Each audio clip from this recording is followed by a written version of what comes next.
Welcome to the Treasury Update Podcast, presented by Strategic Treasurer, your source for interesting Treasury news, analysis, and insights in your car, at the gym, or wherever you decide to tune in. Communication is in many ways the lifeblood of Treasury skills. No matter how good you are at identifying risks and finding the best ways to mitigate them, if you can't communicate, there's often very little you can do about it. I'm Jonathan, Media Production Specialist here at Strategic Treasurer, and today I'm joined by Craig Jeffery to talk about one of the topics that is covered in Strategic Treasurer's ebook titled The Guide to Excellence in Treasury. Welcome to the show, Craig. John, it's good to be here. So to start out, can you tell us a little bit about the Guide to Excellence in Treasury? Why did we write this ebook, and why do you think it's had such a good reaction with downloads and views online? Yeah, quite frankly, I was surprised at how much interest there is in it. You know, in terms of downloading ebooks, there's a lot of people tell you nobody downloads ebooks or this type of content, but there's certainly a strong desire to do better in your job, and that's very true in the Treasury space. People want to improve. I want to improve. You want to improve. And what are ways we can improve? You know, developing skills, getting ideas, reading, hearing from other people. And this is one of those tools that helps you get better. And so, you know, as a guide to excellence in Treasury, there's clearly a lot of desire to do better. One of the things I was really impressed with this book is how it can transfer, the skills that it talks about can transfer from career to career. It can transfer to your home life, to your work life. There's a lot of good information in here. So if you haven't already listened to it, there'll be links to, you could download the audiobook on Audible or YouTube or podcast channels, or download the ebook if you prefer to read. So today I wanted to cover just one of the topics that we talked about in the ebook, and that is effective communication. The ebook breaks effective communication into 5 different categories or thoughts. I wanted to go over 4 of those categories with you, starting with the long view. Why do you call it the long view? Well, the long view in communication is thinking about more than just this one conversation. If you're communicating well, you're setting patterns to do it on a recurring basis. This is for people that you partner with, people in the same organization. So if you take a long view, I want to learn what they're doing, what drives them, what motivates them, and to understand it and to be effective in sharing what we do and how that ties into either their objectives or the organization's objectives, then I'm taking the view of the war, not just individual battles. I'm taking the view of how I can do better at all times. I was thinking of the game of Catan. I don't know if people play Catan. It's this, you have resources, you make things go, and you will do better in any individual game if you trade more. You make a trade that's beneficial to each other party, right? You want to do the most trading, and each trade you do can be better for the other person. And if you always do what you say you're going to do, you don't trick people, you don't ever trick people, you might play with those same people in other games. And so if you never trick people, they'll you always get better trades, or whatever their thought is, they know that every trade they do with you will be better. And so the more trading, or the better communication in this case, if we can take it from the game to the reality, is those communications will be more effective. You'll build credibility, which is an asset that earns interest.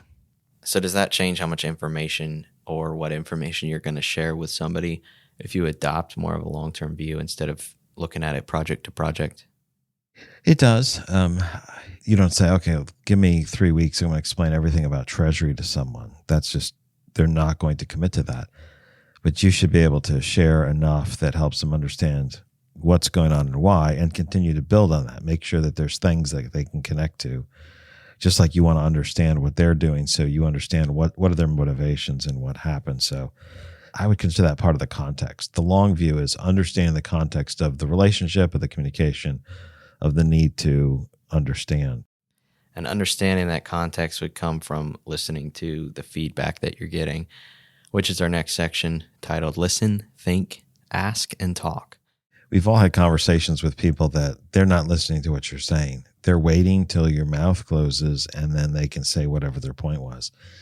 And how do you feel when that's the case? You feel like they're just ignoring what you're saying. You're making a great point. Maybe you've got the best syllogistic argument structured that's coming out and they're ignoring it. If you listen to what people say and you seek to understand, you're going to think about what they say, you're going to ask good questions, and then now you can put forth your proposals, your approach, your suggestions, or things that you want to hash out together.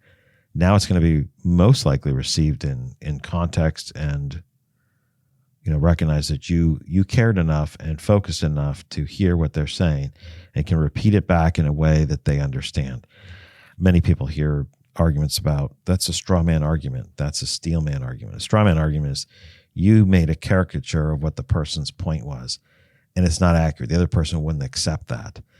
And so when you're hearing and you're reflecting back to somebody what their concerns were, you should be able to say what their points are in a way that they accept it, which is referred to as a steel man argument. If I can understand and repeat what you're saying in a way that you agree with, that shows that I understand, at least at the level that I can, what you're trying to do.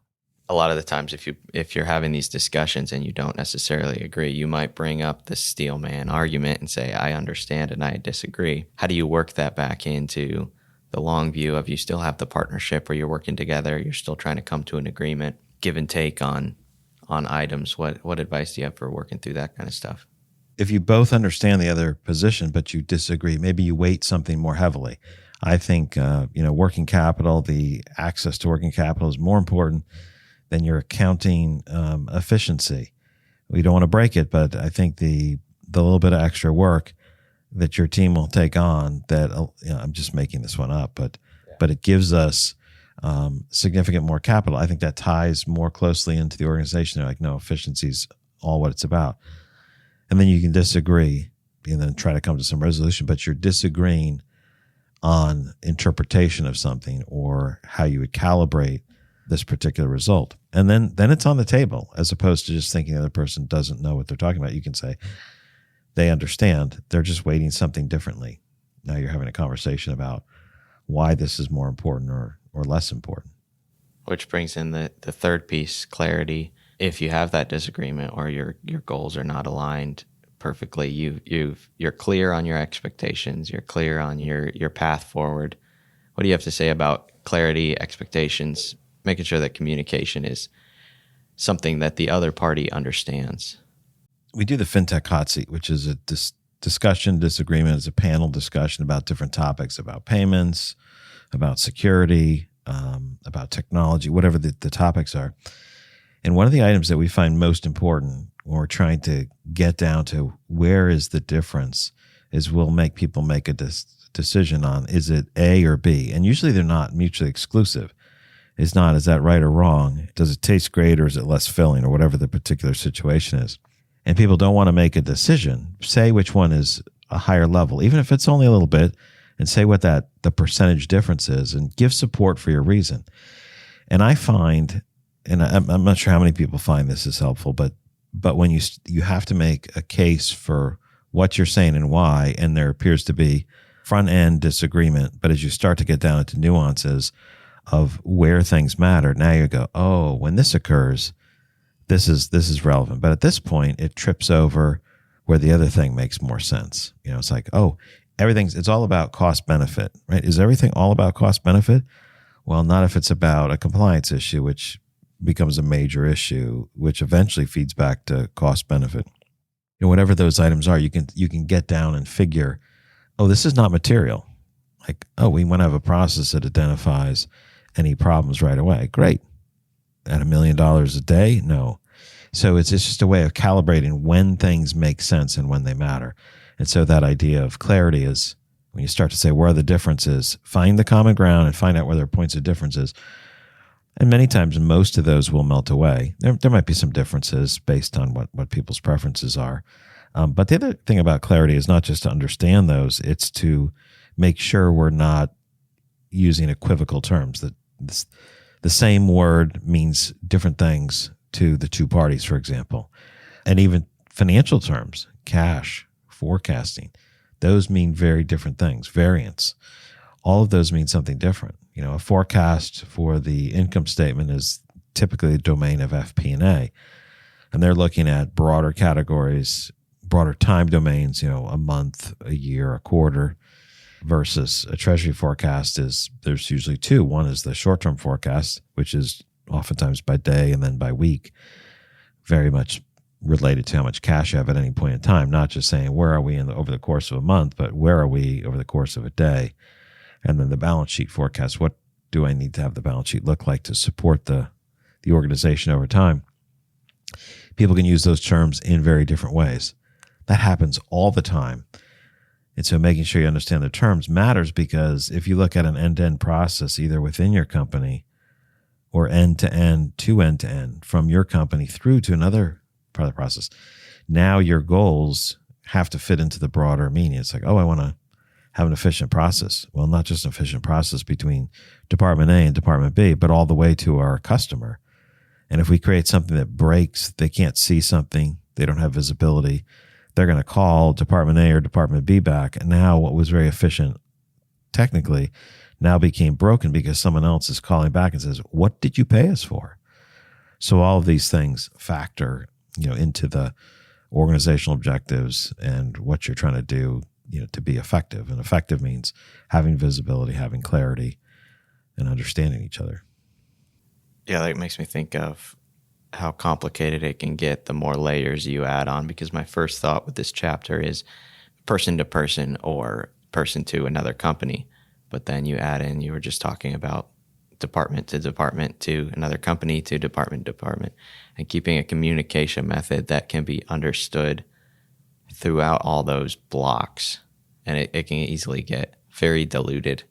But moving on, we're going to jump over red lines. If you want to read the section on red lines, definitely go listen to the audiobook or download the ebook. But I wanted to move on to sharing others' success and why that's important. Well, one of my most quoted quotes I use is optimizing part of the process sub-optimizes the whole. And that just means I'm focused on myself, my handoffs, et cetera. I don't care about the others, or I don't care much about the other things. I want to optimize what I'm doing versus the whole. What's the entire process end to end, or between organizations? And so if you're trying to do something that's significant, that's well controlled, efficient, is scalable, highly automated, all of those things working together, you have to get others involved in the process, not just to do what your bidding is or follow what you're saying, but there has to be buy-in so they don't sabotage it, so that it works well for everyone. And if it works well for everyone, that means everyone had a part in making it have a success. And since that's the case, if there's success, that has to be shared, because everyone pulled together for that common vision on this part of the process, or this particular effort, or this individual project or task. So that's really what you're about here is working together by looking with a common view across, let's say, a task or an activity from start to finish, for the whole process, and then figuring out what makes the most sense overall, because that means I can't just look at it from my perspective or this one other party's perspective. What will be optimal for all? And to make it optimal for all means all had to participate in it, some more willingly than others, but this makes it attractive because it's not like, okay, Department A forced everyone else to comply with the best view. Everyone got there usually by focusing together. And if they don't do it willingly too, they may give up on making sure their process is as efficient as it can be in the context of optimizing everything, because people know the details and activities in their own groups. They have to contribute. Changes may be harder, but this will allow everything to be optimized within the overall flow. Yeah. Early in your career, did you have leadership or teams that exemplified this? To exemplified end-to-end? Sharing other success and end-to-end, and great communication. Was there projects or things that stood out to you that you've worked on in your career? Yeah, one thing that's still vivid in my memory is I ran a group that was with IT and payments, and we were having all kinds of problems with the vendor community because we're paying late and paying, without great information. So they were always calling, trying to get information, trying to figure out when things were getting done. And this is where we moved almost everything to electronic payments. And that's not the end of the story. Moving to electronic payments is better. But we would move everything and also figured out when were they rated on stuff most heavily. They were rated on what the outstanding was at the end of the month. So talking to people, what was the key thing? And so for us, it was if we can get more information put through before the end of the month, they're going to have less pressure and we can just focus on where there's real differences. They have to be resolved. There has to be research. And so we ended up targeting most payments 3 days before the end of the month. And then the next batch of payments would be the last day of the month. And it's not that we ended up paying any earlier. It's that we paid in a time frame that created less friction for them. And we had a way if we could share more information so they could apply funds to invoices more rapidly, sharing that information digitally. We also had a backup way for those that couldn't take it digitally. And that allowed them to get things cleared up. And by doing the third day before the end of the month, they wouldn't get that last second pressure from management to say, get this stuff cleaned up, because the bulk of it would be cleared up 3 days before. And management in those companies were riding all the ones that weren't cleared up. And so most of them were cleared up. And then the rest of the items would clear up by the last day of the month. And most of the attention and heat and wasted effort would go to other companies who were paying like we were before. And this allowed us to have a little more space and room to fix process issues. Like our orders may not be including all the information. And so orders would come in wrong. And then, the production areas would have to follow that. That sticks in my mind a couple ways. One, from the overall process. Two, from the benefit of digital. And three, from just managing capital, just knowing how that works effectively and using better payment methods. Those were some of the things that moved me into the Treasury domain. How did that start? Was it someone suggested it, or it was new technology? I took over that department. I became responsible for the department, and there had been a lot of negative feedback. And my director was like, "Hey, this stuff, you need to get this stuff paid on time." And we were lightly staffed for the amount of work and activity that was there. And so it became not only how can we prioritize and organize our work, but what are the issues and pain points people feel, and how can I remove those that I can just by shifting some things around, putting in more electronic payments, understanding how that worked, getting them the data so that they could resolve their pain points. These are our 5 pain points. We can help you with these 3. Helping with those 3 made a lot less pain for them, allowed them to work better with us. That was probably the big triggering point for that is, management wanted those things done and had put me in charge to expand and make the relationships more effective, because these were most of them were very important relationships, and they were, our team needed to perform in that in a significant way without getting resources. Yeah. Interesting. Thanks for sharing that. What have you been learning lately about effective communication? That's a good question. Well, I can't remember book names since I use a Kindle. I don't know what the book title is. I'm reading like 3 books right now. I don't know what the book titles are because I just poke them. I see them in the little black and white screen. But there's this. We'll look up the book title and put it in the description. Well, one of them it was given an example about communicating effectively and how someone might be a logic bully or someone's this or that.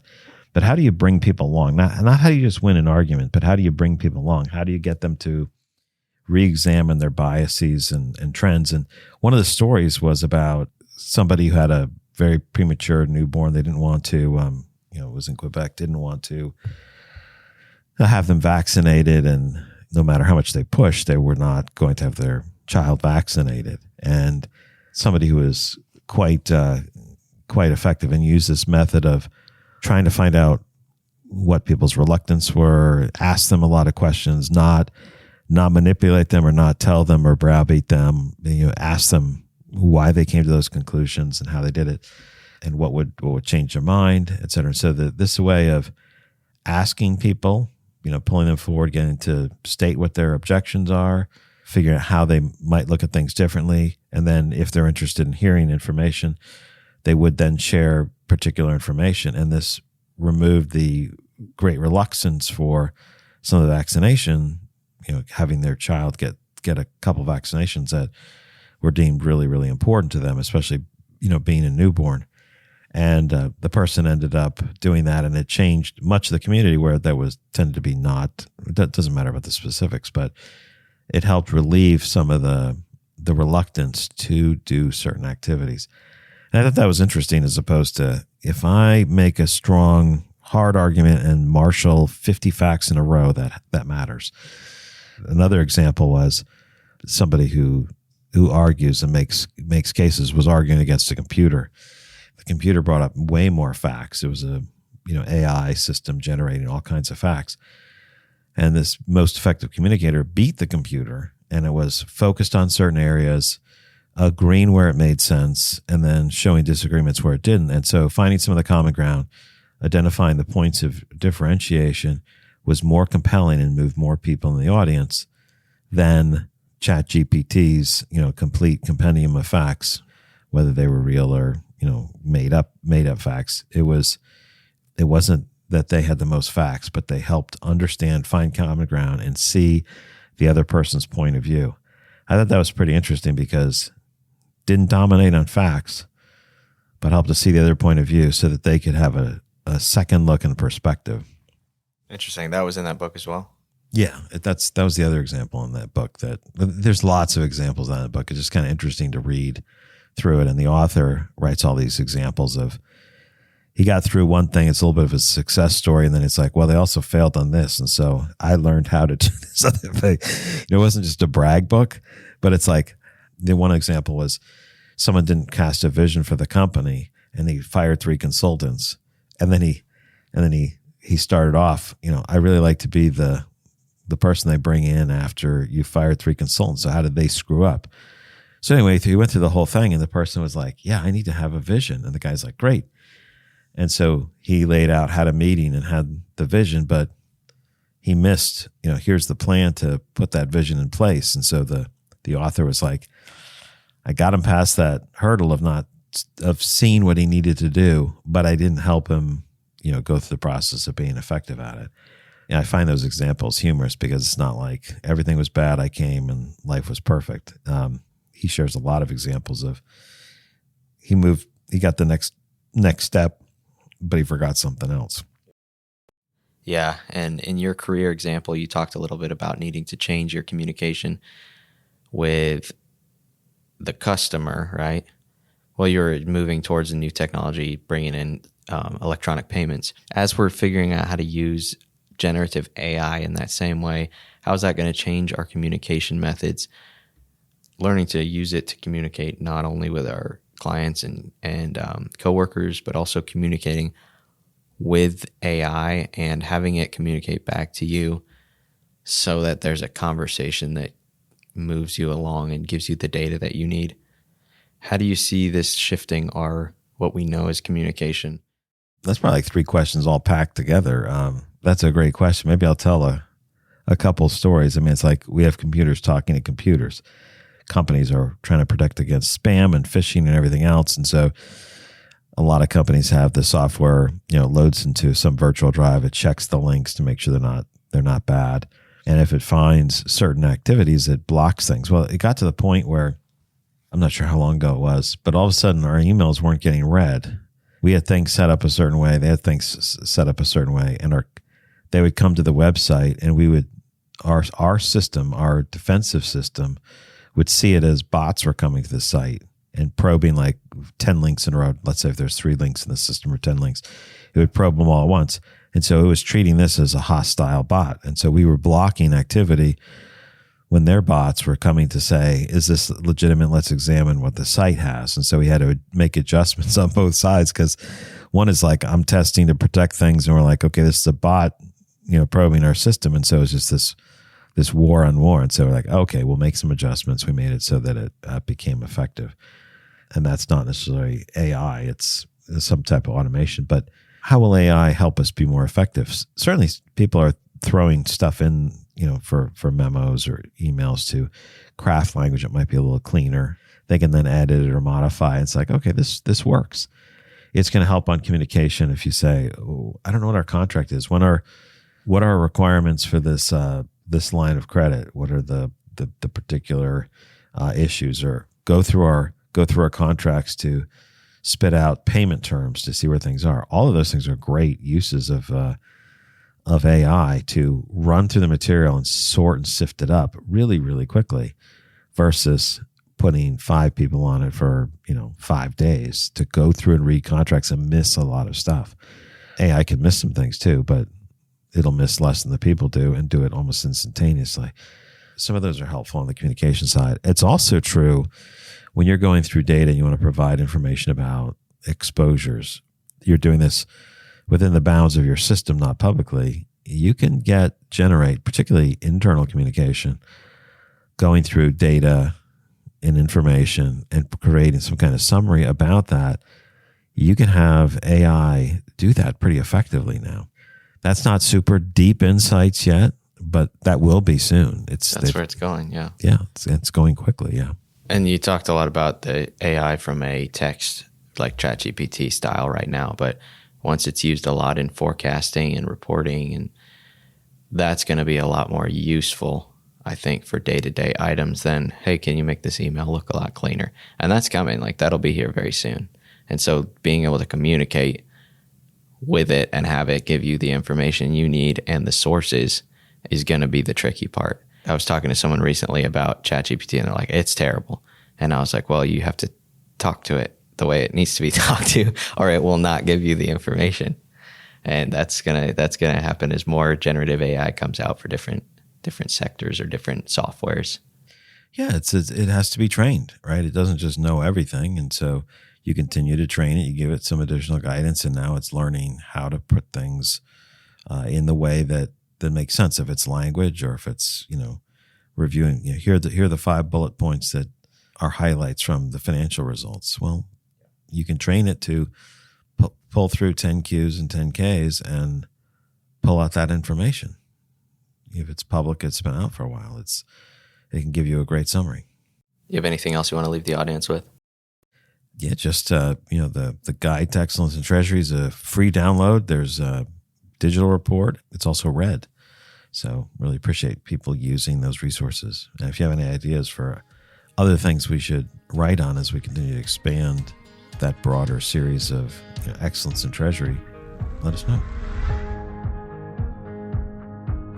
You've reached the end of another episode of the Treasury Update podcast. Be sure to follow Strategic Treasurer on LinkedIn. Just search for Strategic Treasurer. This podcast is provided for informational purposes only, and statements made by Strategic Treasurer LLC on this podcast are not intended as legal, business, consulting, or tax advice. For more information, visit and bookmark strategictreasurer.com.